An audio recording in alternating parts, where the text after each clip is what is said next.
Stone Arena because the Predators are in action tonight hosting the Anaheim Ducks. Puck drop at 7 o'clock, and of course all of your pregame coverage will start right here at 6 o'clock on 102.5 and 106.3 The Game. Willy will join us shortly. He's out at morning skate doing his Predator duties, but D-Mase is here. D-Mase, how we doing today? Happy Tuesday. We're doing Happy Tuesday. Man, it started to rain pretty bad. It's been raining the last, since last night? Up until now, just off and on rain. Dreary, gloomy. Well, I take that over snow any day, so there we go. And I think that the weather kind of matches maybe the vibe of the Titans fan base right now. Yeah, pretty much so. Because what it feels like to me, D-Mase, is that we are officially in Titans purgatory. That we officially are in a state of not knowing what's going to happen next, hoping for news here in the next few hours, minutes, days, weeks, perhaps. The timeline is completely up in the air. Hopefully, whatever they do, it does not take weeks. But yesterday, we wrapped up the show. My question to you and Willy was, do you think by the time that we are on air tomorrow, today, at 11 a.m. on Tuesday, will we have any information on the Titans? The three of us were in lockstep of, yeah, probably not. Yeah. I said I think that by tomorrow at 11 a.m., not only will we have an answer to the question, we'll actually probably have more questions than we have answers. Yes. Do you feel any differently today after we've had about 24 hours to kind of sit on these things, marinate on these things?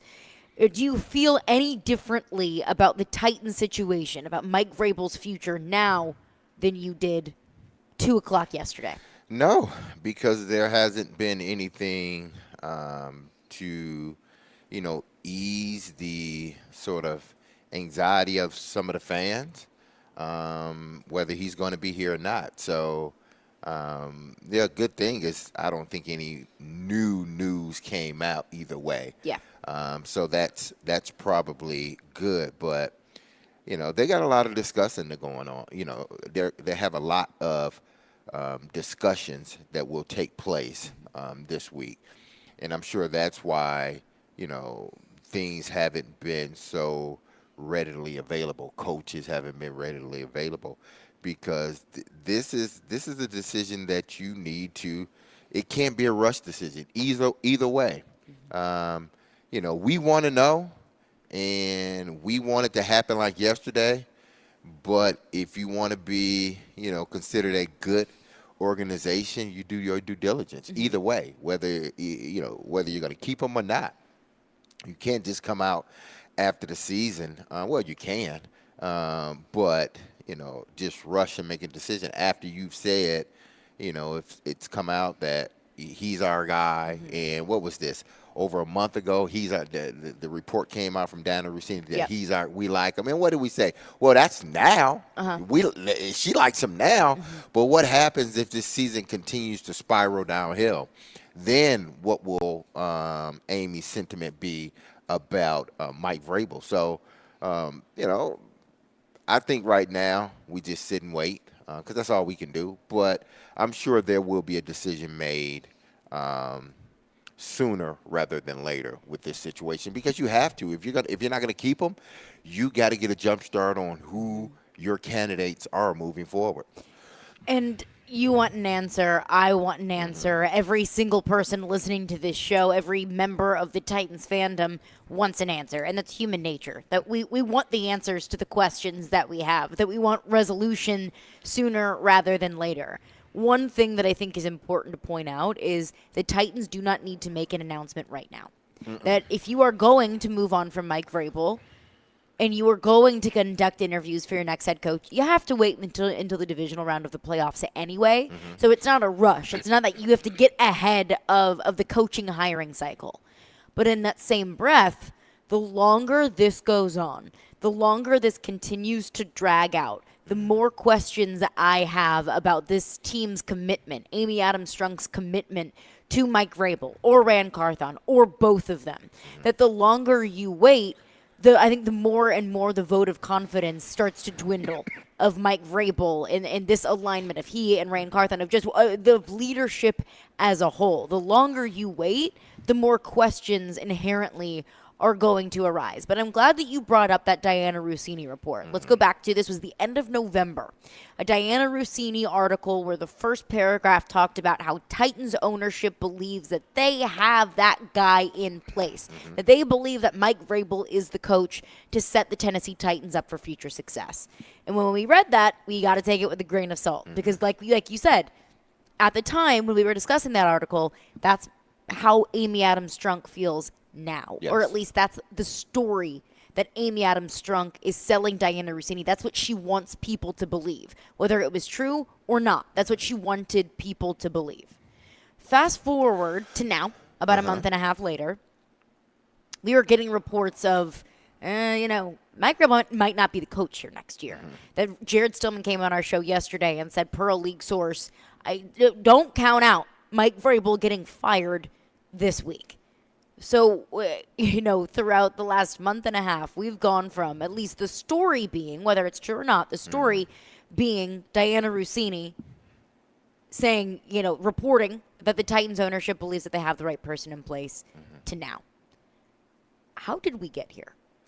Oh, wow. How did we get to this? It's not just losing games. I mean, they were losing games when that article came out. That's why I feel Amy Adams Strunk and Titans ownership felt the need to tell Diana Rossini that. It was because there was so much speculation about Mike Vrabel's future. Was Mike Vrabel going to go to the New England Patriots like Ben Volen or Greg Bedard had reported in Boston? Was Mike Vrabel on the hot seat? Because the team didn't look so hot in November. Still doesn't look so hot now. That's why I feel like Titans ownership felt the need to say that. So we've gone from that a month and a half ago to now. I think it's all due to not winning. He goes up to New England to be enshrined in their Hall of Fame, and then all of a sudden, whether the stories are accurate or not, it came out that he would love to be in New England, or he has problems here in Nashville with Rand Carthon. So once that happened, it just became a snowball effect. Everybody jumped on it, and rightfully so. When you go up to a team that you've won 2 or 3 Super Bowls with, you go up and you get enshrined into their Hall of Fame. There's speculations about their coach and his future, and it's almost like the prodigal son comes home, and you leave, and all of these speculations come says out. what he says in New England. Exactly. Which in all the retrospect, things, I think that exactly. Investing into those words that he said in New England is probably a fair thing to do. You have that, and then you have the losing. Then you sort of have this, insinuation that Vrabel and Rand don't get along together. And then you have more articles coming out and reports coming out, that Cowden was the guy, and, they passed on him, and it was sort of a, hiring Rand was sort of a shocker to Vrabel. So that's why we're here. But I think the bulk of it is they are losing. That's why they're here. They are losing. If this team was 11-6? 17 games, 11-6, heading into the playoffs, none of this would be talked about. We wouldn't be talking about anything. He wouldn't have went up to New England, and if he had a few, let his mouth just sort of run like a faucet, we wouldn't have any of this. We would be talking about a Tennessee Titans team hopefully hosting a playoff game. But because that's not the case, now we have all these speculations that he's not happy here, he's not happy with Rand, he's not happy with the organization. Now they want to get a mediator like their 2 kids, need to be separated or need somebody in between them to make a decision. And then, first, Amy, you never set a hierarchy. Maybe you set it behind closed doors, but you never set a hierarchy so that the public could understand this is Vrabel or this is Rand, this is Vrabel's job, so forth and so on. It was always this collaboration, which I thought didn't make any sense. Not collaborating, that makes sense. But to all of a sudden throw this word out there. You didn't throw it out there when John took over for the last GM and Mike Mularkey was in place. The word collaboration was nowhere to be found. So why now is that word such a big word? Well, now we're led to believe that it's a collaboration because it wasn't supposed to happen. So another guy was supposed to get the job. Not taking anything from Rand. I think he deserves a shot at being a GM, and he's gotten it. But the word collaboration is all, I believe is all because one guy they thought they were going to hire. The coaching staff Vrabel was thinking, okay, Cowden's going to be my guy. We're going to move forward with Cowden. And then all of a sudden, you do a 180 and you hire another guy. Now we got to collaborate because this wasn't the guy that we talked about, but I'm going to put him in place. So make it work. These are the parameters. Make it work. That's why we're in the position we're in now, where now we're questioning whether the head coach will be back. Now we're questioning whether he even trusts the organization moving forward. I think it has to be more than the losing. I think it has well, to. losing, what I'm saying is, I think losing is an effect. Losing is the foundation of it all. When you lose those things, Shannon Sharp says it, he said it this morning. Things that you won't allow in winning, you won't allow in losing. Mm-hmm. Well, when you were winning, everything was fine. Yeah. You allowed maybe some things to happen. But now you're not winning. That's the foundation of it all. When you lose, things starts to bubble up to the top, and things start to get out for whatever reason. I don't know how all of a sudden this stuff starts getting out when you start losing. So to me, losing is sort of like the main ingredient to all of this. That's why this stuff is going up. If they were not losing, could we talk about it? If they were in the playoffs right now, home, hosting a game, could we even talk about Vrabel and his job and him not being happy with Rand Carthon? We couldn't. We would say, hey, they got a great relationship. They're winning. Things are always easier when you're winning. Exactly. Culture is easy when you're winning. Keeping the locker room spirits up is easy when you're winning. Absolutely. It's not so easy when you're losing. And this team has been doing a whole lot of losing. 6-18 in their last 24 games. But losing is absolutely part of it. Of course it is. Everything in the National Football League is winning and losing. That's what it all comes down to. But I think it also, I think even bigger than that, is the relationship between Mike Vrabel and ownership. I think one thing that I've gathered over the last week or so, based off of all of this reporting, based off of from going from the Diana Rossini report until now, and I ask what has changed, what has gone on behind closed doors to go from we believe in Mike Vrabel to hey, you could probably expect Mike Vrabel possibly to get fired this week. It's the NFL. I think one thing that has seems pretty clear to me is it's not about Mike Vrabel and Rand Carthon. Sure, that's absolutely going to be part of it because you have the collaboration and their relationship is incredibly important. But it's not about the relationship between Mike Vrabel and Rand Carthon that could be fractured. I think it all comes down to ownership. I think it all stems back to ownership. Because if there is a question between about the relationship between Mike Vrabel and Rand Carthon, well, what's the root of that? Amy Adams Strunk and ownership kind of making this quote-unquote collaboration their idea, and that they kind of gave birth to this collaboration. If there have been, miscommunications or whatever you want to call it between the GM and the head coach, that all stems back to ownership. And I think that what made that so clear was what you and Jared were talking about on the pregame show, the Tom Pelissero report of, look, everyone in the building thought it was going to be Ryan Cowden. It was going to be the next general manager. Ryan Cowden probably thought it was going to be Ryan Cowden as the next general manager. Then maybe Mike Vrabel expected Ryan Cowden to be the next general manager. And based off of what Jared said in the pregame show, it was just kind of like, hey, surprise, Rand Carthon's going to be the general manager, and that maybe that started this mistrust between Mike Vrabel and ownership. That's what I think it comes down to. Yes, the relationship between Rand Carthon and Mike Vrabel is paramount for this team to be successful. That you are an incredibly important and pivotal part of this franchise's history. This is probably the most pivotal offseason for the Tennessee Titans in the last 10, 15 years. You've got a young quarterback. You could possibly be moving on from your franchise running back. You are in a transitional time in your team. Being in lockstep with leadership has never been more important than it is now.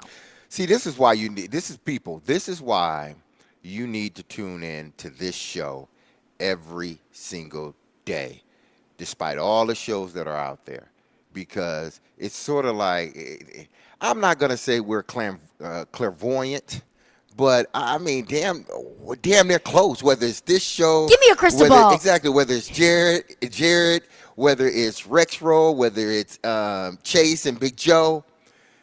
Listen, we've been saying this all along. Like, something's just not right with this team. Mm-hmm. Something's just not right. Listen, if you don't recognize the mistakes that you've made, you're bound to repeat them over and over again.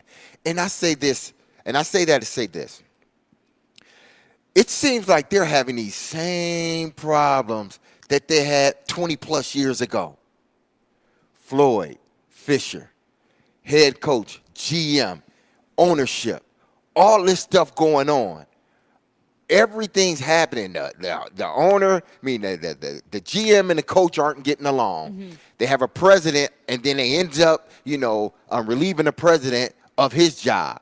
Then you got the owner that, he still want to be in the mix. And who has his ear? Is it the GM or is it the head coach? Mm-hmm. Which one is it? Okay, so then you get rid of the GM. The head coach is still in place. Now you hire another guy. It wasn't right then. It ended bad then. And it seems like it's ending bad now in the same exact way. The head coach and the GM and management, all three of those people, all three of those entities are not in lockstep. They were in lockstep some years ago, and they were winning. Everything was peachy cream. Everything was fine. Just like Floyd, Jeff, and Jeff Diamond. Everything was fine because we were winning 99, 2001, 2002, 2003, 2004. Everything is fine because we're winning. Mm-hmm. Then when you're not winning and things are going great, then there starts to be some friction in there. Then people get fired. Then there's backbiting. Then there's no trust. And then ultimately the GM is relieved of his duties. Mm-hmm. And the head coach, eventually, he gets fired after a while. It seems like they're headed down the same path again because they didn't recognize what they had did 20-plus years ago. We're in the same boat. Different names, same situation. Management, GM, and head coach. It does kind of feel inevitable, doesn't it? Yeah. That this is going to end. That Mike Vrabel, Rand Carthon, Amy Adams, Strunk are not going to go into the 2024 season with things exactly how they were this past year. Right? It started with John. Inevitable. But it started with John when they fired John. Okay, John, the head coach and the GM. John, the head coach and the ownership. Mm-hmm. The ownership says, well, they're thinking somebody's got to go. All this stuff that's going on. You trade away my best player. We're not having a good season. GM, you has to go. But I'm they leaving were the head still coach. winning. I get it. They were the best team in the AFC South. They were 7-5. But if you don't learn from your mistakes, you're bound to repeat them over again. It just seems like just a different year, different faces, different owner, but the same situation here. Not verbatim, but if you're from the outside looking in and you've seen both situations, for those that have been here, that were here during the Fisher and Floyd era where we were winning games and going to the Super Bowl, if you were here that long and watch how it dissolved, doesn't it look the same way to y'all now? Minus a Super Bowl appearance, AFC Championship game, being the number one seed, the team getting hurt by injuries, and now all of a sudden it's you fired a GM, now we're here, you hire your new GM, everybody seems to be butting heads. You don't trust management. Management's sort of like, y'all make it work. It's not going to work. It can't work under those circumstances. It cannot work under those circumstances. That's why I feel confident that something is going to change. It has Whatever it's going to be, whether that's you move on from Mike Vrabel, whether that's you fire everybody and start over, whether that's you bring in that third party. Of course, Jared's report yesterday from a league source that Mike Vrabel is essentially demanding for somebody to come in and be that third party to oversee Rand Carthon and Mike Vrabel. Whether it's that's the path that the Titans want to go down, whatever it is, something is going to change because we've seen this story before. Yeah. We know how it ends, and it ain't pretty. I think the difference is when you went from that era of the Titans, of Floyd and Mike Fisher, to now. Jeff Fisher. We're We're at Bridgestone Arena. Bridgestone, yes. Got Mike Fisher on the brain. So there's too many Mikes in this Exactly. organization, in this city. You went from that era to this era. What was in between? A whole bunch of nothing. bad football, Yeah. of horrendous football.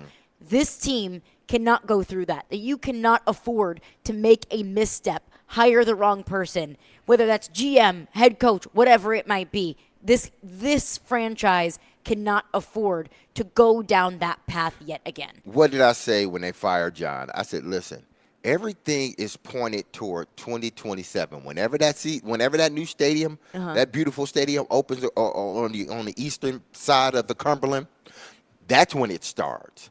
That's everything gears up for that, because when you walk into that building, as your father did walking into Adelphia Coliseum, you walked in with a team built ready to go, a head coach and a GM in lockstep, ready to go.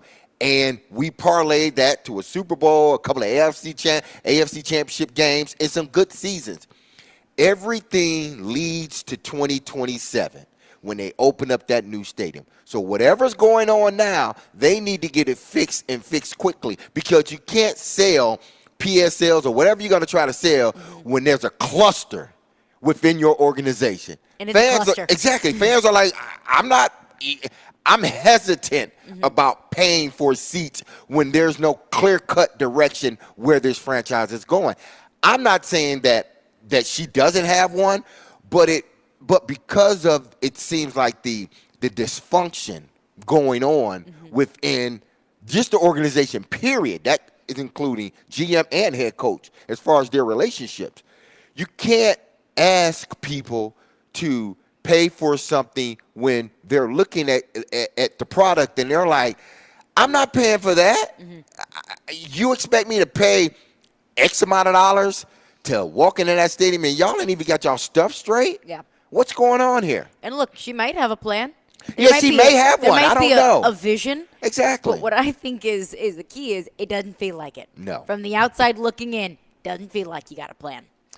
But as far as the Titans are concerned, of course, over the last 48 hours, 72 hours, over the last few days, we've heard a lot of reporting. But I think the basis of that reporting is nobody really knows what's going to happen next with the Tennessee Titans. And the silence has been deafening as far as news coming out, or the lack thereof, coming out from the Tennessee Titans. But it's also been a hush-hush somewhere else in the National Football League.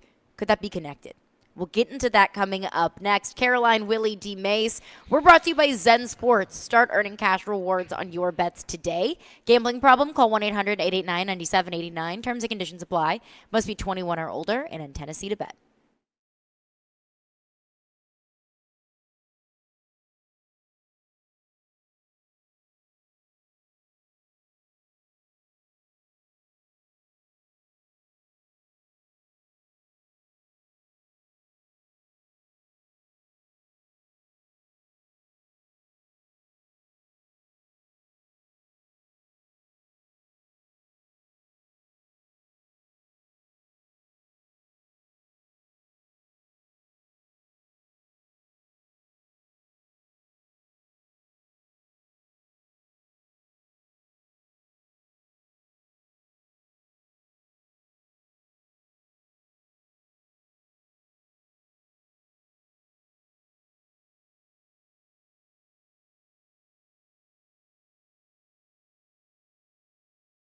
Happy Tuesday, everyone. Y'all saw that game last night, Michigan and Washington, and I hate to say it, but, I got to give it up.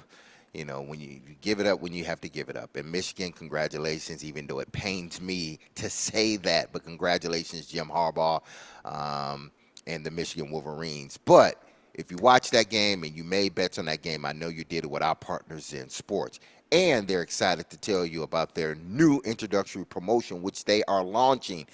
It's available to all new customers in Tennessee. It's the No Danger First Wager.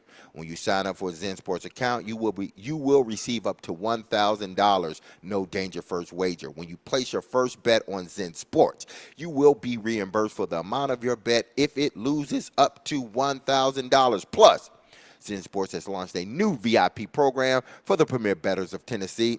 If you think you might qualify, then listen up, people. The VIP program is by invite only. So if you feel that their Zen Sports play qualifies for the VIP consideration, please check out the program details and apply at zensports.com/VIP. No other sports book will offer you a premier sports betting experience with 24/7 top-tier customer support and bigger and better action than Zen Sports. So what are you waiting for, bettors and those who want to be bettors? Get going and download their app at zensports.com today. Zen Sports betting just got better. And remember this, gambling problems, call 1-800-889-9789. Terms and conditions apply. Must be 21 years or older to bet here in Tennessee.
Caroline, Willy, D-Mase, we're brought to you by Spring Hill Heating and Cooling, keeping your home feeling comfortable all year round. Visit springhillac.com. Live out here at Barrel House at Bridgestone Arena. Predators taking on the Anaheim Ducks at home tonight. But we are breaking down, can we call this Vrabelgate? Let's just call it Titan Gate. Titan Gate. Yeah, Titan Gate 2024. Dun, dun, dun. Breaking down Titan Gate. Oh, man. But, D-Mase, the silence has been deafening, at least in my opinion, as far as the Titans are concerned. We said yesterday, hey, maybe a press conference from Vrabel. No press conference from Mike Vrabel. We said yesterday before we got off air, do we expect any news to come out from the Titans? We said, don't really expect news to come out, at least hoped for news to come out. But I found it very interesting that there are several teams across the league that have either already made their move with their head coach, have already parted ways with their head coach, or there's a lot of speculation of moving on from said head coach. The Titans being one of them. Now, we've seen the Carolina Panthers, we already knew, it moved on from Frank Reich after the Titans had beaten them. And the Carolina Panthers have come out with a list of the coaches that they intend to interview. They got a list already. They already have a list. The Atlanta Falcons moved on from Arthur Smith, and there's already been some news and some speculation about Bill Belichick being in contention for the Atlanta Falcons job. Who are some coaches that the Falcons could look into? The Chargers, of course, have been linked to Jim Harbaugh if Jim Harbaugh decides to move on from Michigan. Congratulations to Jim Harbaugh, by the way. So we've heard a lot coming out from teams that have made moves with coaches or what their next steps are going to be. We haven't heard anything from the Titans. It's all speculation. There's another franchise we haven't heard a lot from either. That's the New England Patriots. Yeah, you're right. We have not heard a lot from the New England Patriots. Now, and just first question for you, D-Mase. Do you think that's a coincidence? No, I think it's just, I think it's two organizations that, they want to make sure whatever decision they make is the right decision, especially in New England. Okay, I'm sorry to interrupt Here we you. go. This coming in from Adam Schefter. Titans have fired head coach Mike Vrabel per sources. Wow. Vrabel led Tennessee to 4 consecutive winning seasons, blah, blah, blah, blah, blah. The breaking news coming out from Adam Schefter, the Titans have parted ways with Mike Vrabel. D-Mase, initial reaction. I'm not surprised. I think we said this yesterday. I think we said that I wouldn't be surprised either way if he gets fired or if he stays. But what did we talk about forever? That's why, again, listen to this show. Listen to the station, period. Listen to the station, period. This whole collaboration thing was never going to work because the process of hiring was out of whack. And you had a guy at the coaching helm that had some skins on the wall. He had some cachet. He started to, feel himself a little bit, which he should. He went to the NFC Championship game. He took this team a number 1 seed. He won Coach of the Year. So he had built up a reputation for himself. But the minute you chose to fire the GM last season, it set in place a domino effect that wasn't going to work because now then you had to hire a new GM that had to come into place, that he was working with the head coach that he didn't hire. He didn't know. He didn't know Mike Vrabel. Just like Floyd said, I didn't know him from a can of Vicks, from a jar of Vicks. He didn't know Mike Vrabel like that. John knew Mike Vrabel. John went out and scouted and talked with Mike Vrabel and hired Mike Vrabel. So that made sense. When it went out of order, it didn't make sense. You chose to keep in place. But I did say this. When you fired a GM, who's next? The head coach. I said that vehemently several times. When you fire the GM, if that head coach don't start winning, he's next. And lo and behold, they were not winning these last 2 seasons. Who else do you point the finger to? You don't point it at the first-year GM. You just don't. Because he's walking into he's walking into a situation that the food is already on the table. I just sit down. So you can't blame me if the food's nasty. Yes, I'm the head of the table, but you can't blame me for the nasty food because I didn't prepare it. I didn't even have a process in preparing the food. But you're gonna try to blame? You can't do that. Now they need to get this thing back in order. And the first person they need to run to is Jim Harbaugh. Pay that man whatever he wants to come here to coach this team. You think so, Jim Harbaugh? Absolutely. If you want to win, if you want to buzz around this city, going into that new stadium, you hire Jim Harbaugh. Nobody. Your main goal is to hire Jim. Try to get Jim. He should be the top name on your list. Jim Harbaugh to come in here. The man has had success in the NFL. Obviously, we've seen what he's done in the collegiate level, whether it was San Diego, Stanford, and now Michigan, even though I hate that, but he has had it. Look at the success he's had with the San Francisco 49ers before he chose to go back to college.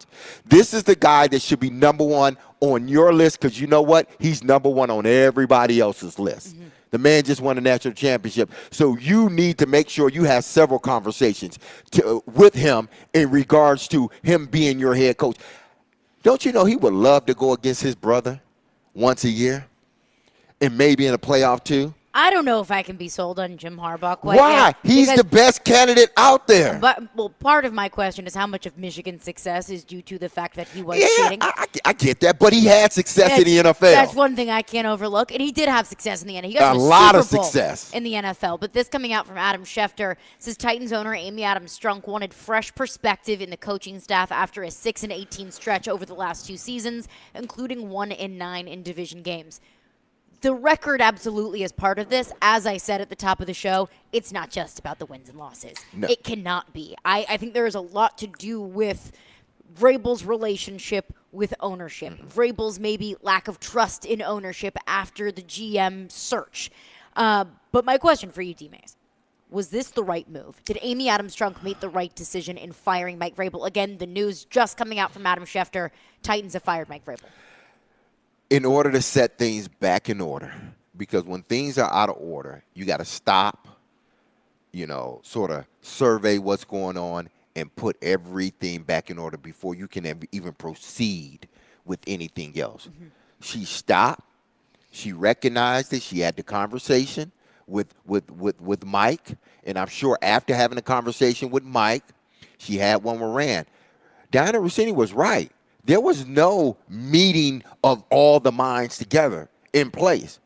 She was right about that because there was no need to have one. Mm-hmm. I need to talk to my head coach. I need to see what he's thinking and how do we proceed or how do we sever this relationship. She had that talk with Mike Vrabel, and whatever came out of it, she decided I need to part ways. Now I need to set everything back in order. Mm-hmm. We need allow Rand and whoever else find you a head coach. That's the way things are ran in this league. And I know every once in a while it goes out of order. I get it. But the majority of the teams find their GM first and then they find their head coach. This one was out of order. Mm-hmm. They had their head coach and then they went and found a GM. How many times is that going to work? It can. It can work, but more than likely. But it wasn't working here. No. I agree with this decision. Was it the right decision? We'll see. Yeah. Right now, my initial reaction is that it was the right decision. And I think I can look at it from 2 different ways. The business side and the football side. Mm-hmm. On the business side of things, clearly it was not working. Jared came on our show yesterday. He reported that Mike Vrabel wanted a third person, and this was a report from a league source. Mm-hmm. They wanted a third person to oversee he and Rand Carthon to have final decision-making power.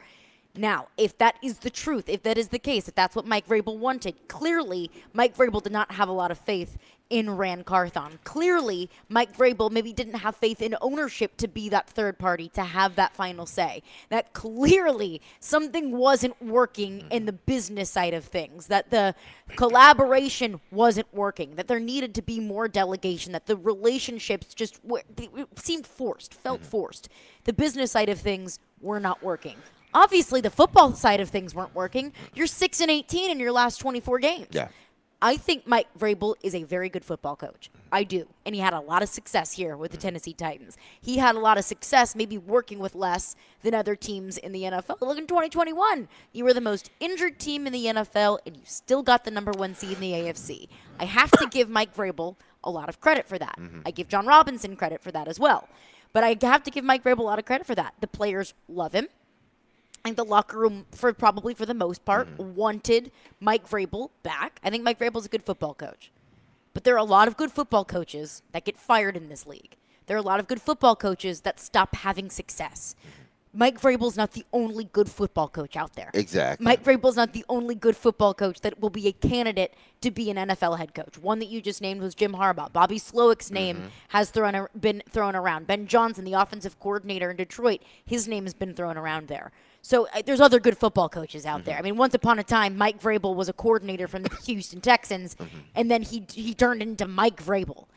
The other reason why I think this was the right move is because it feels like the NFL is going in a certain direction that Mike Vrabel did not want to go in. That Mike Vrabel wanted to run the football and wanted to play good defense. Yeah. This era of the NFL is not like that. You're not going to find, at least, you're not going to win a Super Bowl that way. It feels like to me that the way that the NFL is going, the trend of the NFL is air the ball out, high offense, offensive guru head coaches. There have been a lot of those offensive guru head coaches that have had a whole lot of success. Kyle Shanahan, Sean McVay, so on and so forth. So this is big. Again, Adam Schefter reports that that the Titans are moving on from Mike Vrabel. The key here is you got to find the right guy next. Yeah, and I think that's why they did it now. I'm going to tell you probably, and I could be totally off base with this one. I can tell you probably what was the last straw. That report that came out about Cowden being, he was supposed to be the guy that took over for John. And Mike Vrabel was sort of blindsided when Rand Carthon got the job. So essentially what he's saying is Amy's a liar. That's basically what the allegations are, is that management lied to the head coach. That, just think, if you're running a business and me and you are talking and I tell you this is going to be the guy, and only we know, it's like 4 or 5 of us know, probably less than that. And then I go and hire somebody else. And then subsequently it comes out, knowing that nobody else in this room knew but like 3 or 4 people. Yep. And it got out right after all this other stuff has been said about you as the head coach and potentially wanting to go in New England. And then that comes out. You're calling me a liar. That's what you're essentially doing. You allowed that information to get out so you cannot look like the bad guy in this whole situation. So if the relationship between ownership and Mike Vrabel is soured, that would make sense as to why. Exactly, because that information got out. And it felt like there was no way the Titans could just run it back with the current structure next season and have success. And not clearly, they haven't. Adam Schefter reports Mike Vrabel has been fired by the Tennessee Titans. I want to get right into your reaction on this. We'll take your calls, your text. 615-737-1025 is our phone number. Tim Hasselbeck, ESPN NFL analyst, will join us breaking all of this down, his reaction to the news, where the Titans go next. We'll speak with him in 20 minutes. Caroline, Willy, D-Mase, 102.5, 106.3 The Game. Well, Willie.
Willy, D-Mase, live out here at Barrel House at Bridgestone Arena. Breaking news coming out from Adam Schefter. The Titans have fired Mike Vrabel. Amy Adams Strunk has issued a statement on TennesseeTitans.com. Prepare yourself, it's a long one. Amy writes, earlier today, I spoke with Mike Vrabel and told him about my decision to make a change at head coach. As I told Coach Vrabel, this decision was as difficult as any I've made as controlling owner. I appreciate Mike's contributions to the Tennessee Titans, both on and off the field. Anyone who has ever met him knows how passionate and genuine he is, and he's been a strong supporter of the Nashville community. We wish Mike, Jen, and the Vrabel family nothing but the best in the future. As the NFL continues to innovate and evolve, I believe the team's best position for sustained success will be those who empower an aligned and collaborative team across all football functions. Interesting. Amy continues, last year we began a shift in our approach to football leadership and made several changes to our personnel to advance that plan. As I continued to assess the state of our team, I arrived at the conclusion that the team would also benefit from the fresh approach and perspective of a new coaching staff. Now, Amy continues, but I want to stop there and react to that. Sounds like Amy is saying Mike didn't want to collaborate. Mike didn't want to play nice with Rand. And I mean, listen,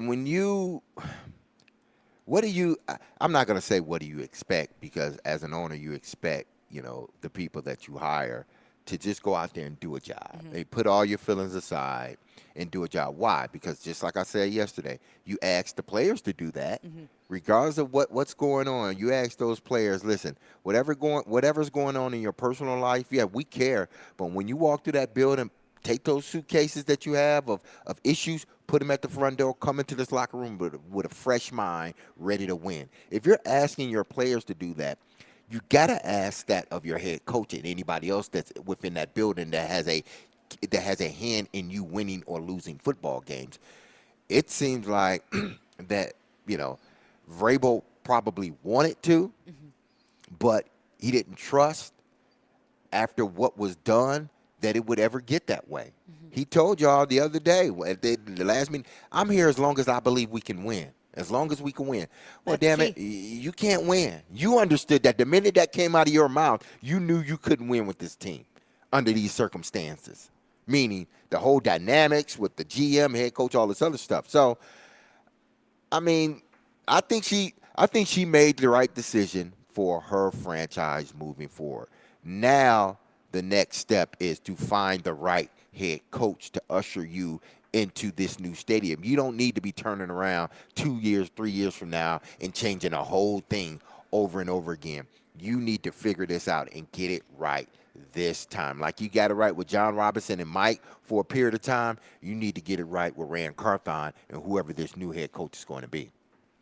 Amy Adams Strunk's statement continues. She writes, I believe the Tennessee Titans can and will be a premier National Football League franchise. It's what our fans deserve, and there will be hard decisions along the way. My decision today is not only a reflection of my disappointment in our last 2 seasons, but also my recognition that further changes are necessary to fully achieve our vision. I will never shy away from acknowledging that I have unapologetically high expectations for the football team and every aspect of the Titans organization. Our vision is not simply to produce more wins than losses, it is to regularly compete for championships. While this season was disappointing, I see early signs of progress taking shape. Last year, we added a promising young quarterback and several other talented players to our roster. With a coaching search, enviable cap space, and top 10 draft position, this offseason is as important as any in our history. I'm excited for the weeks and months ahead. We will meet the moment. Did or did I not say that at the beginning of last? I said this upcoming season, this upcoming offseason was going to be the most important offseason for this franchise moving forward. Why? Oh, yeah. Because everything is geared toward that stadium right on the other side of the river. That's what she's looking at. She want to make sure she has a team ready to win when they walk into that building. The last thing you want to do is have losing seasons as you're walking into that new building and asking people to pay for PSLs or whatever it is that they need to be paying for. So to me, I saw this. Everybody should have saw this. History is just repeating itself over for the Tennessee Titans. Now what they got to figure out is, okay, who are the guys that we believe will take this team to the next level? and maybe Rand is going to. I think he's going to have more say in this than what many people believe. Look at where Rand. He should. Don't make the same mistake again. But look where Rand has come from. The Rams, the Falcons, the 49ers. What do those three teams have in common? They are perceived to be what? Passing teams, high-powered teams. Do we consider Tennessee a high-powered passing team? No. No, we think of them as a run-based team, which with Derrick Henry. But I know the perception is reality, and they probably passed the ball more than they ran the ball. Mm-hmm. But in her mind, she wants a team. If you read that again, she wants a team that's ushering into the new NFL. That's why I would love for them to bring Derrick Henry back. Mm-hmm. I think he should retire a Titan, but they may not go that route. She's already told you. Pay attention to the words in this press release.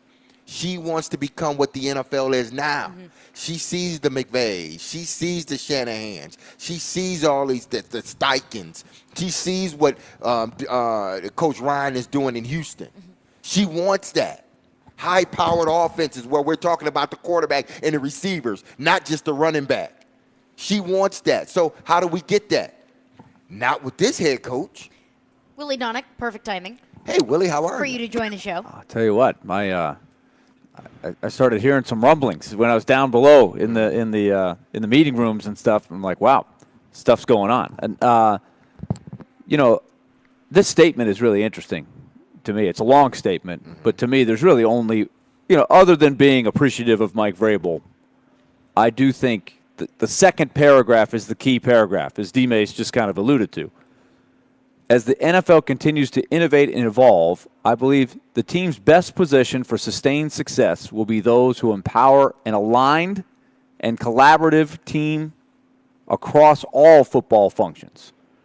Last year, we began a shift in our approach to football leadership and made several changes to our personnel to advance that plan.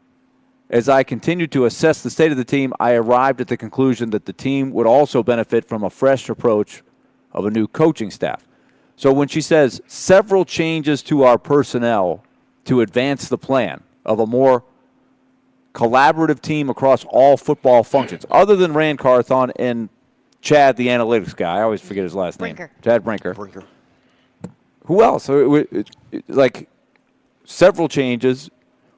It seems like that's presenting like we're moving in a different direction. Mm-hmm. One thing we heard for a long time was that the Titans were way behind in the analytics part of the whole equation. Mm-hmm. Is that what she's talking about there?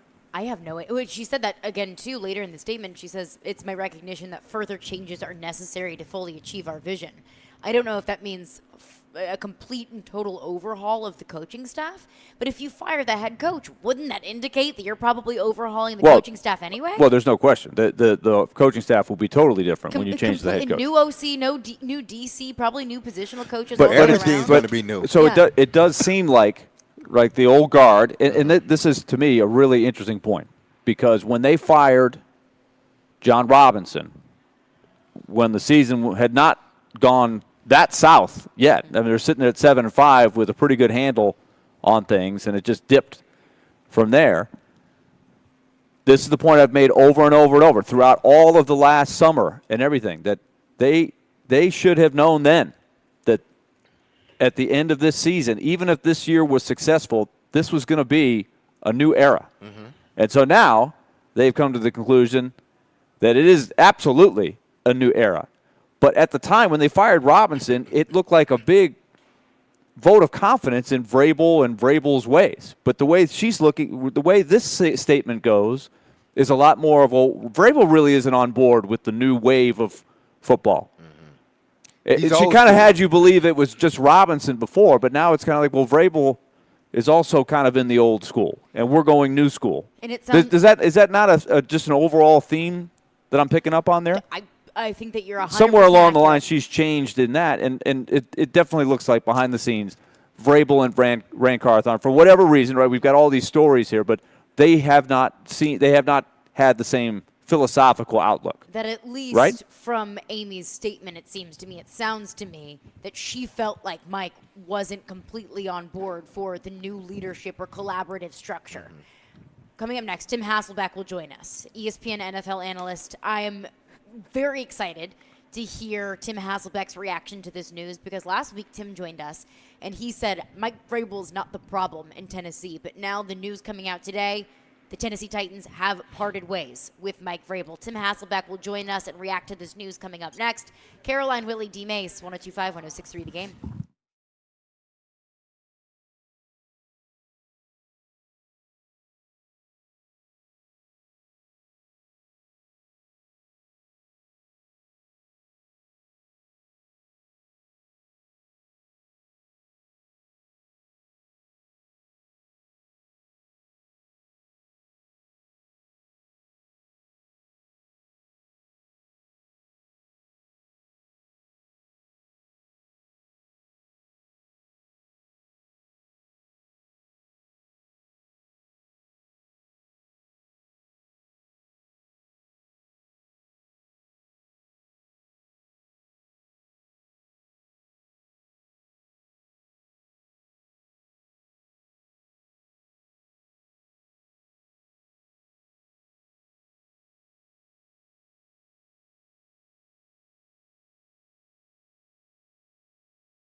Caroline, Willy, D-Mase, live out here at Barrel House at Bridgestone Arena. The news of the day, breaking, coming out just a few minutes ago. Mike Vrabel has been fired by the Tennessee Titans. Amy Adams-Strunk has issued a statement. She said that the NFL is continuing to innovate and evolve. She wanted the Tennessee Titans to evolve with it. She said that Mike Vrabel was not completely embracing perhaps the collaboration, that's the leadership structure that she wants to move forward with. The Titans have parted ways with head coach Mike Vrabel. Tim Hasselbeck will join us shortly, but joining us now is Jared Stillman with the latest from the Tennessee Titans. Jared, the floor is yours. All right, good afternoon, guys. First, I just want to throw out a couple things of just doing some talking as far as the Titans' decision was concerned. And we had talked about this yesterday, that firing Vrabel was not off the table at all. I was told this was purely Amy Adams-Strunk's decision, that this was not a Rand Carthon and Amy Adams-Strunk decided. This was purely an Amy Adams-Strunk decision. A trade for Vrabel simply wasn't feasible because of the time constraints that the Titans would put themselves in, waiting for New England and then all the things that could go on there or other places, and waiting to be able to interview candidates and reach out for permission on candidates, whether it's virtually, whether it would be in-person meetings, interviewing external minority candidates. So a trade simply was not feasible given the amount of time that would take. And I was also told that Rand Carthon will, in fact, lead the search. So as to whether or not, this is going to be Amy, again, shotgun marriaging a coaching hire and a GM, that will not be the case. Rand Carthon will lead the search for the next coach. And I was also told there was some unhappiness with the coaching staff changes that were made in between last season and this season. Of course, we've talked about them at length. Offensive line coach probably atop the list there. Okay. Jared, appreciate the insight there. Appreciate for joining us. Thank you, guys. See you at 2. We'll dissect the tea. See you at 2.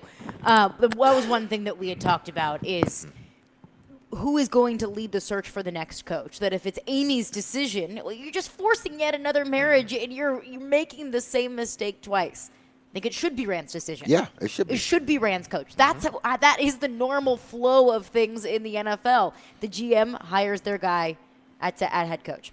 Yeah, and it seems like, again, she wants to set everything back in order. She wants to, put it the way that, customarily it's GM, you find your head coach. I hire you, you hire your head coach hires his coaching staff. Well, again, I know I sound like a broken record, but it was out of order. Things can't continue to run well when it's out of order. It may run for a while, and then you start to hear that click in something, and then it doesn't go as fast, and then all of a sudden it breaks down. Why? Because things were not in order, and this team broke down. The clicks was John Robinson being fired and then people getting injured, and then subsequently them having a horrible season 2 seasons ago, and then they parlay that into another horrible season. So you're at a point now where you got to put everything back in line. And Rand should have full autonomy on hiring his head coach, because now the clock starts on him. The clock starts today. The minute they fired Mike Vrabel, the clock starts, good or bad. I'm not saying this is a bad thing in regards to the clock starting on Rand Carthon, but it does. Who you hire is going to make a difference moving forward, whether you keep your job or not. I think it's there's so much spinning around in my head right now, but I think the big picture, some of what we talked about yesterday on both sides, the Peter Laviolette, sometimes after 4, 5, 6 years in one spot. Billy Martin would be a great example. Even a guy like Jerry Glanville. You remember Jerry Glanville? He had a great run with the Oilers, great run with the Falcons, but he's a guy that after a while. Marty Schottenheimer was the same way. Marty Schottenheimer, another good one. You have a cycle, you do your thing, especially in a salary cap situation now, and then you go to another place and you do your thing. I have no doubt that Mike Vrabel will go somewhere else and he'll have a good cycle. Exactly. And maybe a great cycle. Who knows? Sometimes it's the hand you're dealt. What kind of cards do you get? What do you get lucky with the quarterback? All of that stuff. There's a lot of X factors. But I think Amy Adams looked at it and said, okay, we've got a ton of cap space. We got Derrick Henry. He's probably moving on. Brian Tannehill's moving on. We just traded Kevin Byard. This is a new era. We got a stadium we're looking ahead to. If I go in with Mike Vrabel, how often did we say it yesterday? What happens if they struggle next year, which they could, because there's a lot of holes to fix. It might not be just one quick off season and everything's good again, right? Probably not. It's probably you're building back. So if they're struggling in the middle of the season, you know what's going to happen. Mike Vrabel knows. Amy Adams knows. The fans are going to be going crazy. It's time for a change. They're 7-25 or whatever it would be at the time, right? Oof. Every week we were talking about, hey, they haven't won since last year at Lambeau Field. All of that stuff. So I think she looked at it and said, okay, let's move forward with a brand new era, and let's go with something new. But it does show that she is putting a lot of confidence in Rand Carthon, which I wasn't sure what was going on behind the scenes, because it looked like she was giving more power to Mike Vrabel when she fired John Robinson. Mm-hmm. And we're talking about just over a year ago. It looked like she was saying, Vrabel's the guy that's going to get more say. We're going to get him a guy that's going to get him the players, and he'll lead us through this transition that we've got to go through. Somewhere along the line, she changed her mind. And joining us now to react to the news of the day, Mike Vrabel has been fired by the Tennessee Titans, is ESPN NFL analyst Tim Hasselbeck. Tim, it's a wild day in Nashville today. Your initial reaction to the firing of Mike Vrabel? Yeah, I think I'm surprised because, I don't know, 6 weeks ago or so, it really felt like, that maybe wouldn't be the case. Now, obviously, 6 weeks is a long time. When you get towards the NFL season and it winding down, I think the big thing for me is when, and I guess I talked about it with you guys last week, to me, when I think about the Titans and their lack of success in the AFC right now in this current climate, what is the reason for it? And I don't immediately go, Mike Vrabel's the reason for it. And so I think in that regards, it's hard. At the same time, sometimes you probably do end up losing your job for things that aren't your fault or maybe weren't even your responsibility. So I think that's the part for me that makes it surprising. And then I think the other aspect of it is this. I do think, and I think it's similar when you're talking about quarterbacks as well. When a team decides, hey, no, we're going to move on. We want someone else. The question then ends up being, all right, well, is it easier to get better or worse at that spot? And then also, how does the rest of the league perceive the coach or the quarterback that you've just moved on from? And I guess I would put it this way. I think that Mike Vrabel, if he wants to coach in the National Football League this year, I think Mike Vrabel will have head coaching opportunities. So I guess in that perspective, that's the part for me that makes it surprising. And not to say that a change of scenery, I heard the Peter Laviolette example, a change of scenery can't be good. Heck, Andy Reid got let go from the Philadelphia Eagles. But, I just think that it's easier to get worse than better at that spot. Do you think Amy Adams Strunk made the right move? I think it's hard to say, not knowing who they're going to hire, but I think it'll be easier to get worse than better at the position. We'll talk with Tim Hasselbeck, ESPN NFL analyst and head coach at the Innsworth High School here in Nashville. Now, Tim, with all of that being said, what names pop out for you in regards to, or pop up for you in regards to the next head coach here in Nashville? I think there'll be a lot of the names that people have probably talked about before, or not necessarily talked about before, but guys that are whose names will be everywhere. So, look, what happens with Eric Bieniemy in Washington with what happened there? What happens, what happens with Brian Flores, who did a good job in Minnesota this past year, and has been a head coach before. Probably learned from that experience. What happens with Ben Johnson, the offensive coordinator for the Detroit Lions? So I think when you kind of, I think there are going to be a lot of the same names that are kind of rumored everywhere, and that's I think why I feel like, well, shoot, it's probably easier to get worse than better, even though all those guys, are really good candidates. But I guess what I'd say is I think that the candidates for the Titans, I believe, will be a lot of guys that are candidates elsewhere, candidates, in Carolina, and candidates that are for Washington, and candidates, with the Chargers. So, yeah, I think that those will be a lot of the names that pop up. Now, with the vacancies around the NFL, I think we have, about 5 or 6 of them. Where would you rank the Tennessee Titans in regards to the most desirable spot? And do you think they should go with more of a offensive-minded head coach? Well, I have a question for you, like in regards to that. Yeah. Is Bill Belichick looking for somewhere to coach next year? Probably. Possibility, yeah. I even threw out Jim Harbaugh. I thought they should make a run at Jim Harbaugh. I mean, he's going to be the hottest name out there. And look, he's done a good job everywhere that he's been. But so, I think that, looking at a lot of these spots that you can, I think it's hard to rank the spots because I think sometimes people look at them like, okay, Carolina, all right, well, just rank them back quarterback. The teams that have vacancies. I think that I don't think the coaches care as much about the quarterback thing as we on the outside talk about it mattering. Is it helpful to go somewhere where you have somebody really good? Yeah, of course it is. But could you get Kirk Cousins this year? Because you might solve a problem getting Kirk Cousins somewhere, this year. Or are you sure you want to have Bryce Young? He was the number 1 overall pick in the draft, but do you want Bryce Young? Would you rather have nobody and be able to go get somebody, or would you rather have Bryce Young? And so,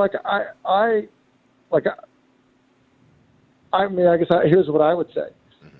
If I were to take over somewhere, I would rather be let me go get Kirk Cousins, and rather than be saddled with Bryce Young. If I'm trying to win games, right away. So, Tim, if you're the coach, if you're the Titans and you're searching for the right coach, let's flip it the other way. Would you be more inclined to look for the established big name, or when you do have, we think, a quarterback they're going to give every chance to succeed here in Levis? He's done enough, I would think, to say, okay, can we do something with this? Do you bring the offensive-minded guy, or do you just bring the leader and the offensive coordinator that you bring in, or maybe even keep the same offensive coordinator for continuity purposes? How would you approach that part of it? So, this would be another question I have about this. How much of this move do you think is connected to the new stadium? I think a lot of it is. I think a bulk of it is. Let's just say that. Not a lot, but I think there's a good and part also, of it is. wouldn't you say you would also couple that with it's the end of the era of Tannehill, Henry, Byard, and that group, right? For sure. So part of it for me is I sit here and I think about why is this happening? Why is it happening now?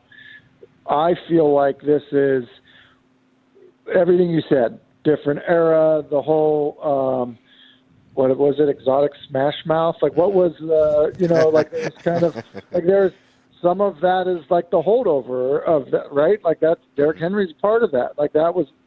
So, do I think that? What would I guess the direction is? I would guess the direction is exciting offense, generate excitement, get people to rally around that. That would be my guess in terms of what is.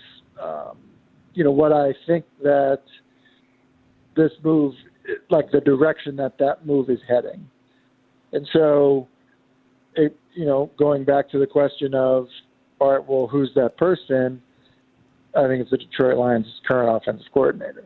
Like, that's what I think, because Jared Goff was basically traded away just to get off at their books, and they didn't think they'd win a Super Bowl with him. And he's been unbelievable, and they've done a good job in terms of drafting talent. And some of the where Dan Campbell comes from, Rand Carthon doesn't come far from that same structure. So I think there are a lot of things like that where I feel like that generates excitement. Do you think sometimes teams have made the mistake of being too much? What does this young quarterback need? Not knowing if that quarterback's going to be successful or not. It's too early to know if Levis is going to be Joe Montana. I think he's surpassed Ryan Leaf. But you see what I'm saying? There's a long, different number of pathways this thing could take. But sometimes I've seen teams say, okay, let's get the coach to bring the most out of the quarterback. They go too much towards the offensive mind, and they forget about all the other things you have to do to be successful as a coach. Yeah, and I think that you got to be careful investing too much in somebody that you think can play but don't really know can play. And so, like, take Baltimore, for example. They've gone all in on what they're doing offensively with Lamar Jackson, but they didn't do it all at once, right? Like, they kind of identified like where he was, what he could do, and then eventually built it around it. But it wasn't always perfect, right? And they weren't always doing everything that fit him perfectly.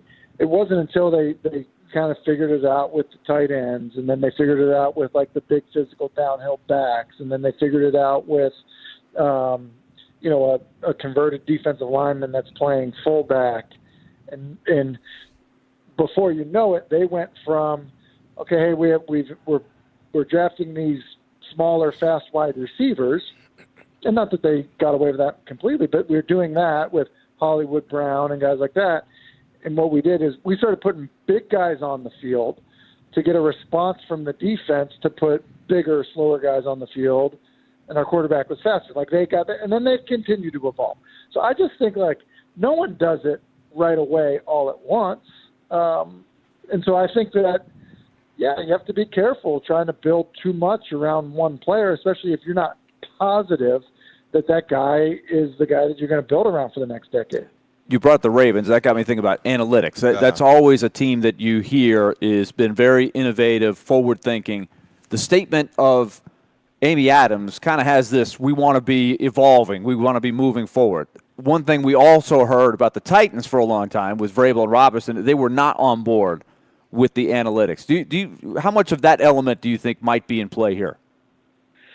Yeah, that could be, and not being privy to those conversations, and I think that it's clear that there are a lot of ownership groups that have gone really deep on this. Like, if you think about Mike McCarthy's return to the NFL, one of the biggest things he sold about what he did in his offseason was he changed his approach on the analytics front, right? I mean, Mike McCarthy didn't have to prove to anybody that he knew a lot of football. He'd been doing it pretty much his whole life. But basically what he did was he's like, yep, I look at this differently now. I took a year off. I basically deep dive into analytics, and so I'm going to be a different coach now because of it. I think Mike McCarthy's only doing that if he knows that that's what the market is asking for. And so, yeah, I can absolutely see that being something where it's like, all right, well, how are you embracing this new world of football where we're tracking so much more stuff now, we have so much more data that we're going to help you make wiser decisions.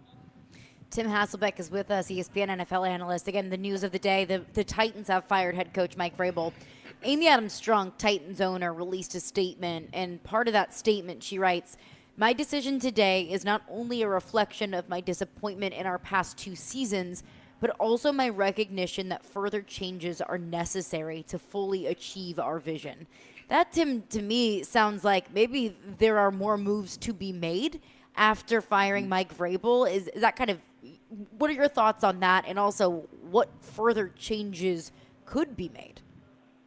Well, I mean, I think anytime you fire your head coach, I mean, I think the GM has got to be in question as well. I mean, because, I heard you guys talking about the typical chain of command on things. Like, look, Scott Fitterer was let go in Carolina. Well, I mean, because they made a move, with their coach, right? So I think that, especially as you say, like, we're going to aim high in terms of what we're looking for, in terms of who we'd like to hire. Like, I brought up the Belichick example, and obviously we don't know what's going to happen there. But it feels like most everybody believes that Belichick is not going to be back in New England. And so if Belichick is available to be hired as your coach, like, is your GM still your current GM? That's where I just think you get to this point where I think if you fire your head coach and you think about the leadership structure changing in your organization, I think everybody from the equipment room to the training room to like the strength coach, like you name it. I think everybody at that point is now like, I wonder where I stand. Nobody's safe when the head coach gets fired. Tim Hasselbeck's with us. Last one from me, Tim. Seeing it in our text line, seeing the reaction from Titans fans on social media, and a lot of them, a majority of them, are not happy with this move. What would maybe your message be to those fans that feel like the sky is falling today? Yeah, I think when we look back at a lot of these hires, like hires that everyone thought was going to be great, maybe they didn't turn out to be that great. Hires that, everybody thought would, that wouldn't be, really good hires, ended up being incredible hires. Like, let's use the Cowboys, the team everybody talks about. No one liked the hire of Mike McCarthy. Like, no one did. It was like, what? Like, they were boring on off. Like, are you kidding me? Like, this is the direction you're going? Well, he turned out to be a very good coach for the Dallas Cowboys. Look, everyone thought Robert Saleh, who did an amazing job as a defensive coordinator in San Francisco, was the perfect answer for the Jets. And it has not worked out at all. Frank Reich, in terms of, Carolina and the fit and starting over, like, didn't even make it through the year. And so, D'Amico Ryans, I think a lot of people were like, well, we think he'll be good, but, man, he's walking into a disaster. They're hosting a playoff game. So I just, I think my message would be, look, a little bit like the draft. I don't think you can judge something until you actually start to see if it ends up, you see kind of the, the markings of, all right, like, are we heading in the right direction? So I know in this, like, instant feedback world we're living in right now, that's probably not a fun message to hear, but I think that is the message. Tim Hasselbeck, ESPN NFL analyst. Tim, appreciate you for joining us on what I know is going to be a crazy day, because it's already been a crazy day so far. But, Tim, appreciate your time. We'll chat with you next week. Thank you, guys. See ya. All right, appreciate it. The news of the day, Mike Vrabel has been fired by the Tennessee Titans, and we have some angry fans in our text line, and we will get right to those coming up next. 615-737-1025 is our phone number. Caroline, Willy, D-Mase. We're brought to you by Zen Sports. Start earning cash rewards on your bets today. Gambling problem? Call 1-800-889-9789. Terms and conditions apply. Must be 21 or older and in Tennessee to bet.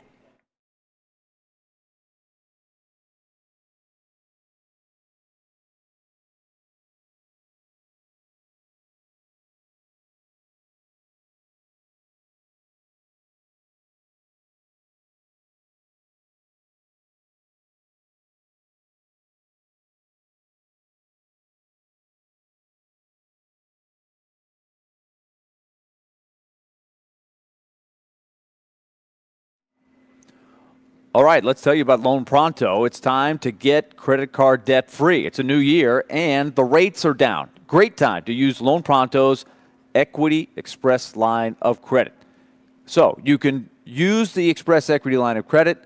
You can leave your main mortgage intact.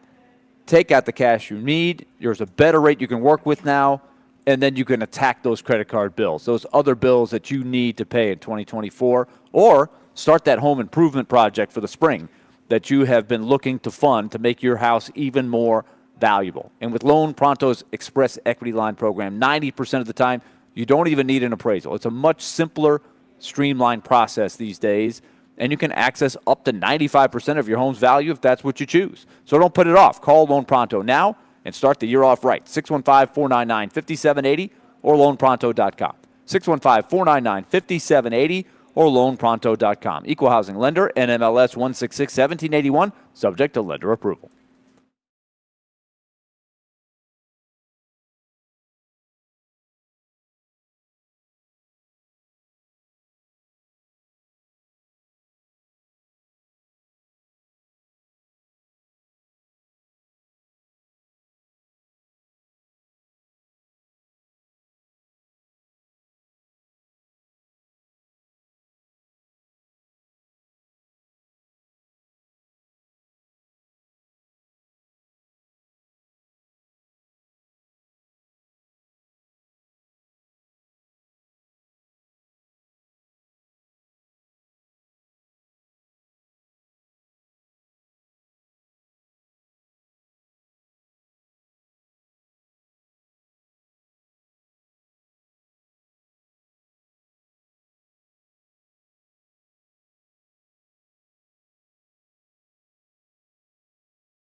Caroline, Willy, D-Mase.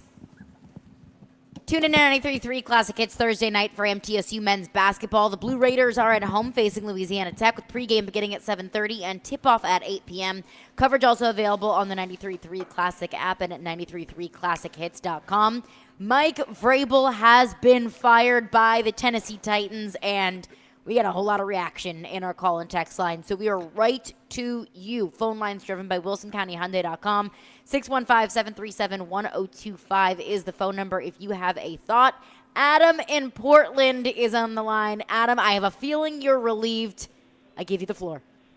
I feel pretty good, actually. So, look, I'm not going to be a jerk. I do not want to minimize or disparage what he's done.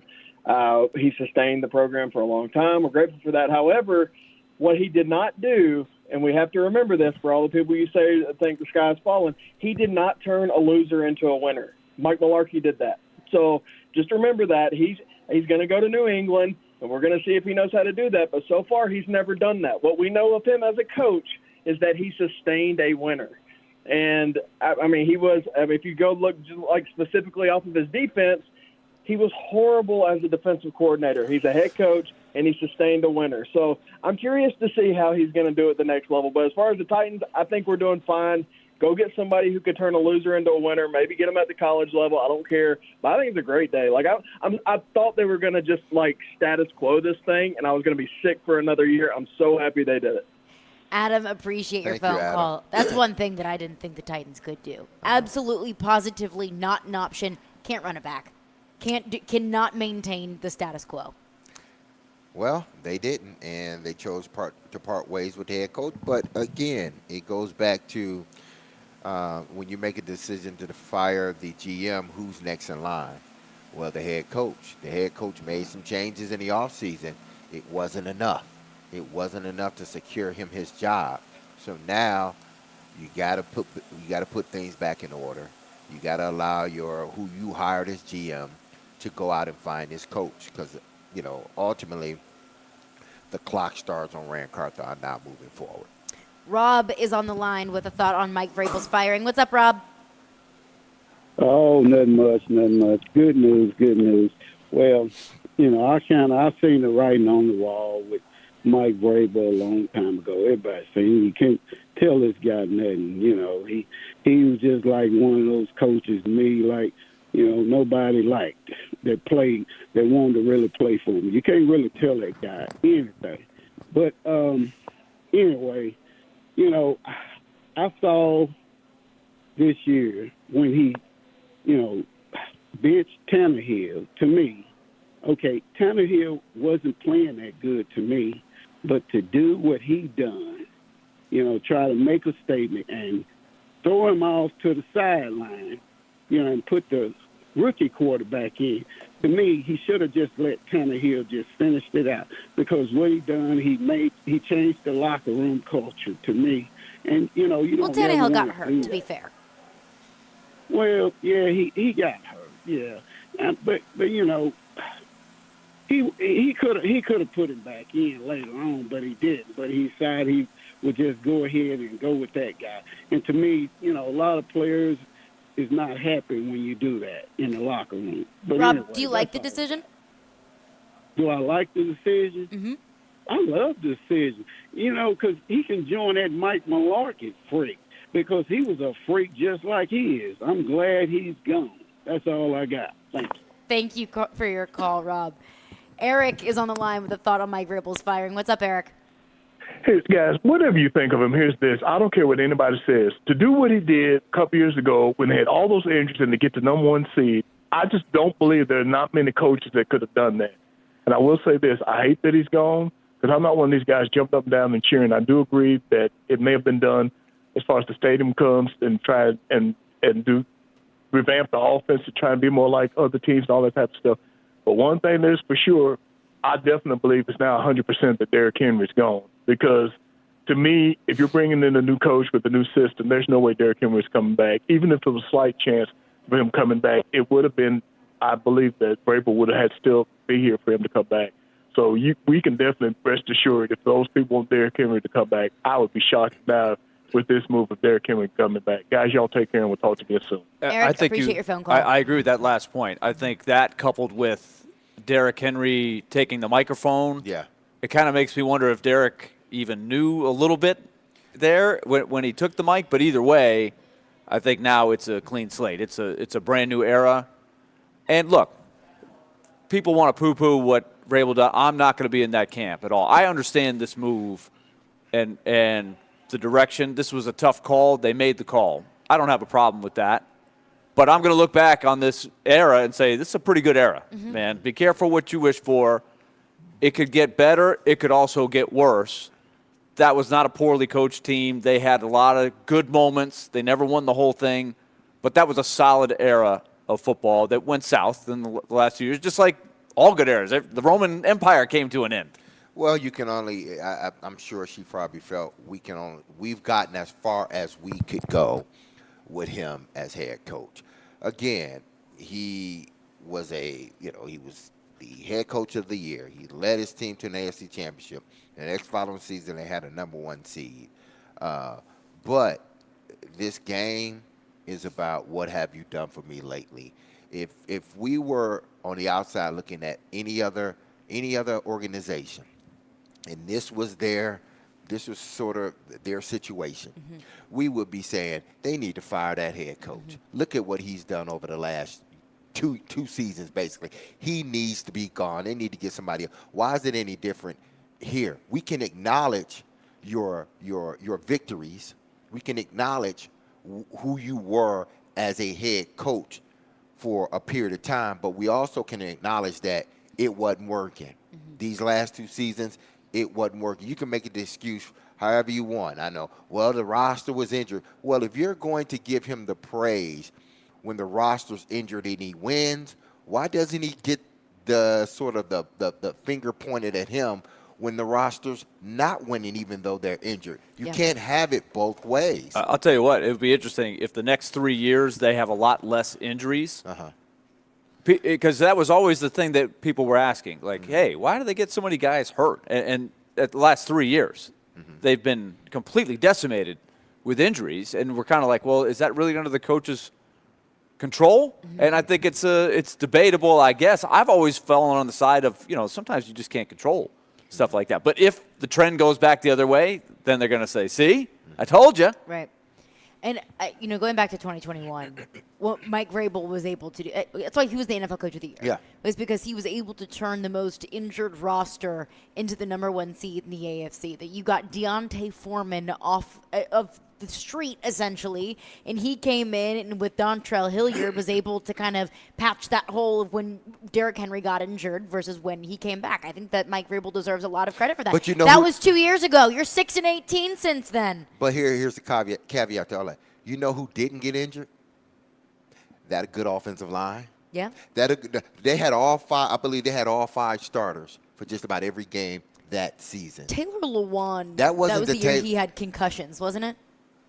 I don't know if that was the year. That was the year he came back off of the ACL, I believe. In 2021, that was when Taylor Lewan had the scary concussion against the Bills on Monday Monday Night you're Football. right. He missed, a couple of games because of that. But for the most part, that offensive line was intact. You had a quarterback that was upright. You had 2 receivers and a tight end that were upright. And, yes, your back made it to 6 games or 7 games, but because of that offensive line, you had a guy in Deontay Foreman that he wasn't Derrick Henry, but he still gave you that physical presence. So you still was able to play the brand of football that you were accustomed to. Had that offensive line got hurt, we may have seen some things different. But it starts and it ends with a good offensive line. And in that year, despite all their injuries, that offensive line stayed intact. And that was a damn good offensive line. It was. And I think the important thing is, look, we can all acknowledge Mike Vrabel's a good coach. Yes. He's a well-respected coach across the NFL. Bill Belichick's a good coach, too. He's probably going to get fired, too. Good coaches get fired. Kenny the Mailman is on the line. What's up, Kenny? Hello, good friends. Hey. Guess what? In real time, we just saw an NFL ownership get played. Ooh, Mike why you think so? Vrabel is playing chess, and they're playing checkers. He wanted out of here, but he was handcuffed by his rights. They would have had to give up draft picks to get him, make your own demands on your owner, make them mad. And they went out and set him by the street to be picked up by anyone, and they will get nothing and like it. Pro Football Talk just listed Mike Vrabel tied with Harbaugh as Tier 1 coach to get now, and they will receive no compensation for that at all. What sense does that make? If I've got something that's worthy of holding on and getting something for it, tell Mike Vrabel to go relax in the Bahamas in a month. We'll get back in touch with you and at least get some draft picks. But they got played. Thank you for your call, Kenny. Appreciate it. That's not how this world works. It's a little more complicated than that, but because I was with Kenny on that. I agreed with Kenny that that's something that was worth exploring. But when you get into how you would actually execute that, you didn't have the time. It is very complicated. And are you really being fair to Mike Vrabel, too? What if you tried for 3 months and, Mike, sorry, man, we can't find a deal. You can't even try for 3 months. If you're going to make that decision, you got to turn around quick. That's why, no, it's not you don't have that that the Titans got played. The Titans didn't get played here. I mean, She went in there with her mind set on whatever it was set on. She talked to Mike, and she came out of that meeting like, listen, we need to part ways. It wasn't you playing me. Again, I am not going to hold on to something because I think somebody else wanted. That doesn't make no damn sense whatsoever. I'm going to hold on to you because I think somebody else wants you. If it's not working here, it's not working. Go be.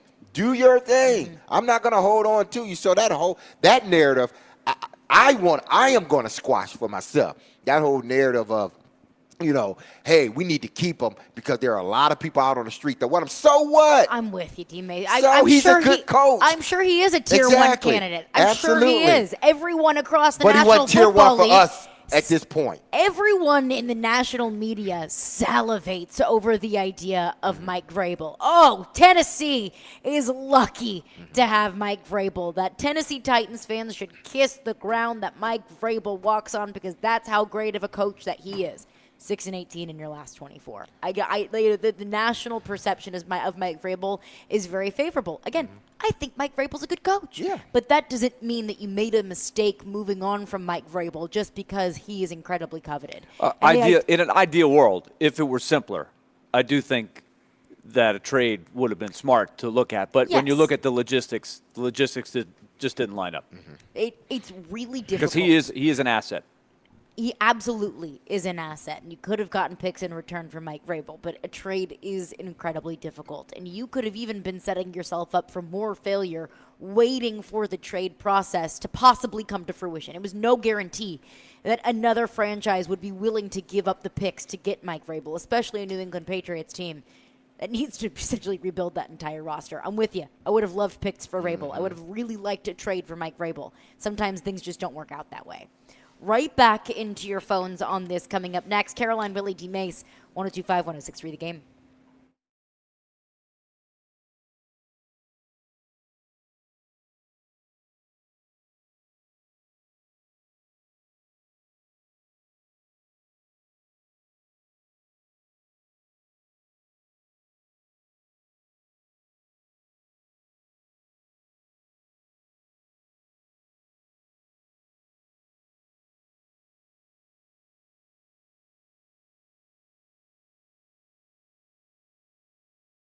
Well, people, whether you have your New Year's resolutions or your whatever you want to call it for the new year, okay, let's reflect on the past and make some plans for the year ahead. That's all we're about as people. If you made a resolution to lose weight this year and you diet and exercise but still struggle to lose the pounds, people, it could be that your hormones are imbalanced. So this is what you need to do, as I've done, because they are wonderful.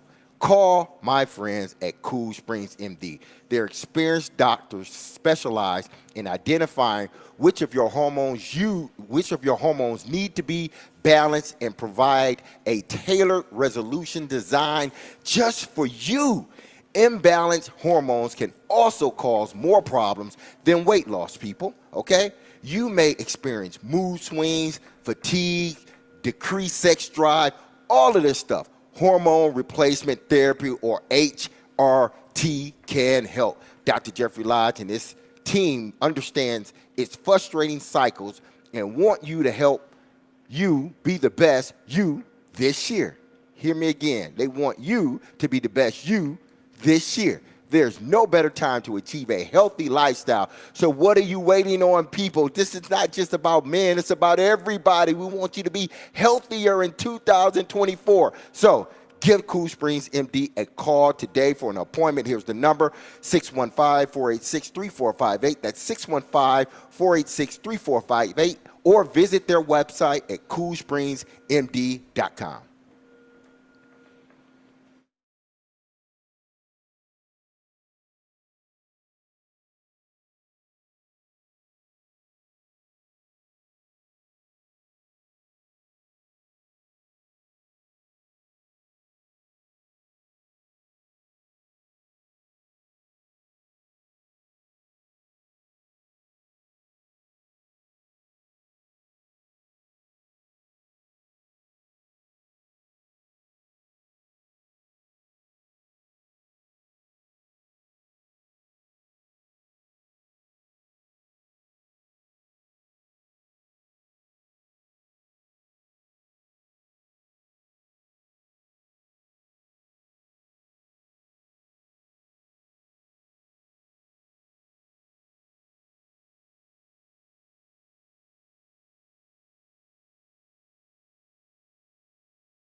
Caroline, Willy, D-Mase, we're out here at Barrel House at Bridgestone Arena. The Predators are in action tonight, but the news of the day is that the Titans have fired head coach Mike Vrabel.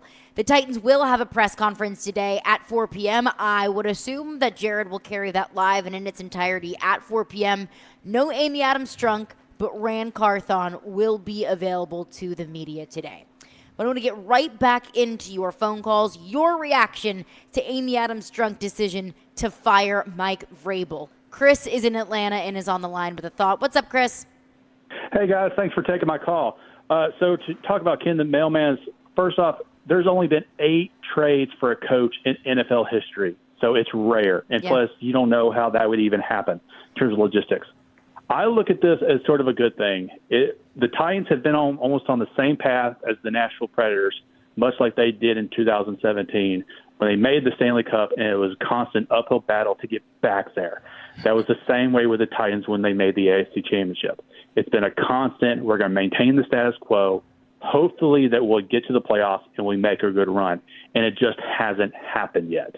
I see this as a good opportunity for us to start over, rebuild around Levis. You'd have Tajay Sharp as a running back. If you want to keep Derrick Henry, you can. You have DeAndre Hopkins as a great playmaker. And now it's just, you have the salary cap space. You now have a top 10 draft pick. It's now time for you to kind of go out there and build around those players. And Chris, like D-May said, it's all about getting to the new stadium. Yeah. Chris, appreciate your phone call. Thank you for calling in. It's a transition. It is a massive step toward what's next. There is no guarantee that next step is going to be successful. Yeah, there's no guarantee that it's going to fail either. It's just right. It's just a wait and see.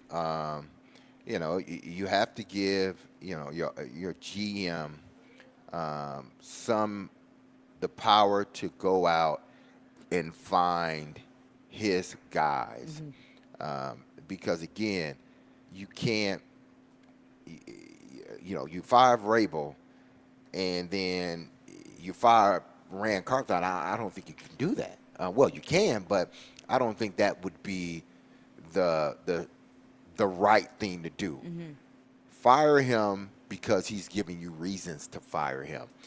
It just seemed like this whole thing wasn't solely Ran Carthon. He walked into a situation where, the head coach is already in place and the head coach has some skins on the wall. Mm-hmm. As a GM, you come in and he said it. Hey, listen, I am going to, and we talked about this. I am going to defer to Mike. Why? Because I don't know this roster. Mm-hmm. Mike knows this right. He said that from jump. I am going to defer to Mike on a lot of these things. Why? Because I'm just now learning the roster. So if a guy's just now learning the roster, how in the hell can he be blamed for what has gone on? I just don't get that. Obviously, Amy believes that it wasn't his. Exactly. Yeah. So, in fact, she, in her statement, does mention basically, without using the draft specifically, kind of gives him the compliment of, hey, we just had a pretty good draft. I like what he's done so far. I do feel like there's a vote of confidence in there for Ran. And at the same time, when we started, remember we had that big thing about the Boston, not the Boston writer, not the Boston Globe, Greg but Bedard. Greg Bedard, who wrote it was behind a paywall, so it was hard to read the whole thing. But some of the stuff that came out of that, he came on the show with Jared and had a lot of implying that, hey, Vrabel doesn't really get along with Ran. I didn't really want to believe that, honestly. I didn't have anything to, but there were some other things that kind of fell in line with that. A lot of non-specific things, a lot of unquoted sources, or just takes from national people that were maybe giving you something that they had gotten perspective from other people that wasn't a report, so to speak. Are we now maybe thinking that was more true than we thought it was before? But at the end of the day, it was Amy siding with Ran and not siding with Vrabel on that. Hey, we're not really mixing here. I have to wonder, was it the relationship between Ran and Mike, or was it the relationship between Amy and Mike? That maybe Mike probably, or maybe, didn't have any problem with Rand at all, but more so had a problem with Amy from the jump with the way the GM hiring process went down. Tom Pelissero reported it. You talked about it with Jared on the pregame show, D-Mase, that Mike was under the impression that Ryan Cowden was going to get the job, which maybe Mike Vrabel wasn't as involved in Rand's hiring process as we thought. Yeah. That Mike's problem was with Amy, and Rand was more so part of the situation rather than the problem being with Rand directly. Maybe so, but if you're the coach and that happens, you still have to get over that. I mean, once it's happened, right? You got to save your job. You can't just say, "Well, I didn't hire this guy," and just let the season go in the tank. So what I do wonder is, could he have said, "Okay, all right, that's not how I thought we were going to hire this guy, my guy." But we didn't. We didn't. Let's move forward. But that's what I'm curious from that moment on, as it unfolded. Did he give him a chance? Did they start and just realize they just were not on the same page from the start? What do we do about this? I just do wonder what the evolution was like. Even if it got off on that note, that doesn't mean that after a month you're like, hey, this Carthon guy, he's really good. I'm glad they hired him. I don't know. I just didn't get that sense, especially based on these little things that have creeped out over the last several weeks. I just believe that, he was upset with management. And because as the report came out, he thought one guy was going to be the GM. He had a relationship with that guy. And then all of a sudden you hire this other guy who may be good, maybe great. But I'm upset with you because I feel you led me on or you lied to me. And now I got to work with him. I have no problem with working with him. But the residual or the fallout is now I can't truly have a relationship with this guy because I'm pissed off at you. Yeah. It's simple relationship one-on-one, whether it's girlfriend, boyfriend, husband, wife, whatever. It's relationship one-on-one. I'm upset with you, so it's going to trickle down. If you're upset with your wife or your wife's upset with their husband, sometimes the kids get the silent treatment just because you're upset with that one person. Well, if you were told that you were going to have, Jared as your co-host, and then Chase all of a sudden introduces me one day, you're probably thinking, well, what the heck? Exactly. I thought I was going to. It doesn't mean you don't like me. Exactly. If I never get over that, if I never get over Chase, then it's going to bleed to you. Right. Even though I don't have anything against you, but I'm so mad and upset and disappointed, now it's going to eventually bleed off to you. And now our relationship is not going to be the way it should be, even though, I have nothing against you, right, the GM. News of the day, Mike Vrabel has been fired by the Tennessee Titans. I want to get back into your phone calls and your reaction because, after all, today is your day. But there's been some reporting. We've heard some stuff from Jared Stillman. We've heard from Diana Rossini of what went on behind the scenes, what led to the firing, what is now, what the Titans are moving forward with.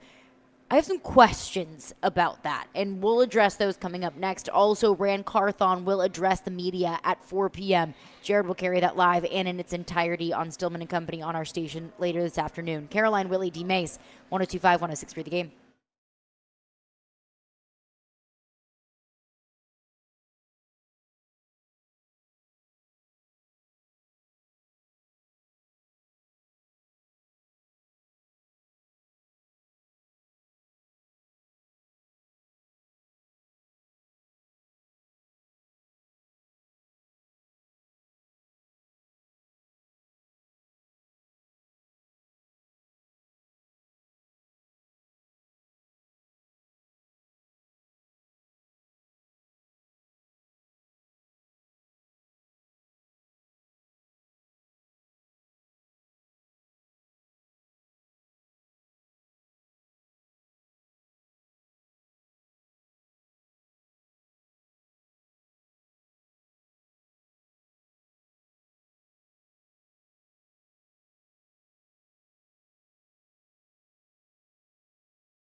Caroline, Willy, D-Mase, 1025-1063, The Game and The Game Nashville app. Live out here at Barrel House at Bridgestone Arena. Predators in action tonight taking on the Anaheim Ducks. And hey, Preds fans, don't miss tomorrow night's Smashville live show at Brewhouse 100 in Bellevue at 6 p.m. See your Predators star players up close and personal, plus get autographs and pictures. This week's special guests are Yuso Parson and Philip Tomasino. Smashville Live is brought to you by the Black Abbey Brewing Company. The news of the day. The Tennessee Titans have fired head coach Mike Vrabel. Want to get right into your phones and your reaction on that. But before we do that, I do have a couple of questions. Now, we'll hear from GM Rand Carthon at 4 p.m. I anticipate Jared will carry that live and in its entirety on our station right at 4 p.m. So maybe some of our questions will be clarified there. But one question I do have. Jared came on our show earlier, and he reported that Rand Carthon was not involved in the firing of Mike Vrabel, that it was purely Amy Adams Strunk's decision. That is something that has been reiterated by several other people with sources in the Tennessee Titans organization. One reason why I believe why I had questions about the relationship between Rand and Vrabel is because it seemed pretty obvious that Mike Vrabel didn't have as much of a say as maybe we anticipated, or maybe as much of a say as a head coach should have in hiring a general manager, especially when you're going to have a collaboration. So how does Rand Carthon feel about Amy Adams Strunk making this decision? That he's going to be running the ship. And I don't know the answer to that question, but I do wonder.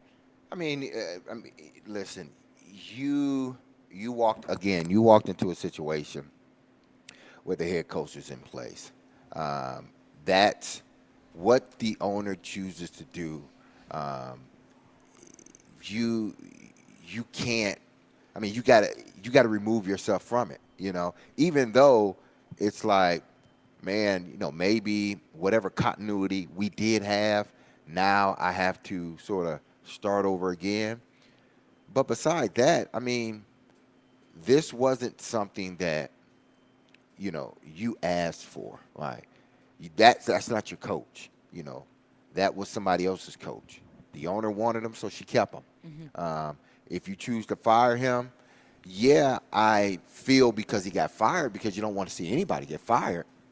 But now it gives me an opportunity to hire my guy that sees the world of football the way I see it. That this is the way I want to build this team. We both see it the same way, or I agree with your philosophy on how this team is supposed to be built, meaning the head coach moving forward. Now I feel like I have some ownership of it. He didn't have ownership of the last coach because he didn't hire him. Now you feel as if I have ownership. You don't want to see nobody get fired, but also this is an opportunity for you to really be able to do your job as a GM. Go out and find a head coach, and the clock starts now. Good or bad or indifferent. The clock starts now for Rand Carthon, and he has to make sure he finds the right coach for this organization to usher them into that new stadium in a few years. I don't feel like, maybe you guys differ, I don't feel like he really had the authority to fire Mike Vrabel. So I just assumed it was all Amy. I wouldn't think you would get input based on he came in after Mike Vrabel. So I just think that's fairly natural based on just the logic that I would follow, but maybe I'm wrong. So I wouldn't sit there and go, I can't believe he didn't talk to me. But I do think this is looking ahead, a huge offseason. She mentions it, Amy Adams does in her statement, that we've got all this cap space, we've got a top 10 pick, and I look back on John Robinson, I feel like it was his first offseason, right, when he had the number one pick. And he went to work, and he traded down, he got all the draft picks, he got Derrick Henry. That really helped move things forward in the right direction. And, of course, he didn't change the coach, right? He stuck with Malarkey, and then after they won the playoff game, that's when they switched that. That was a whole other thing. But I think this is where Rand Carthon can really put his stamp on things, because he's going to have input in the coach, and he's got all these resources to try to address the roster that is, obviously in need of a lot of help. But he's been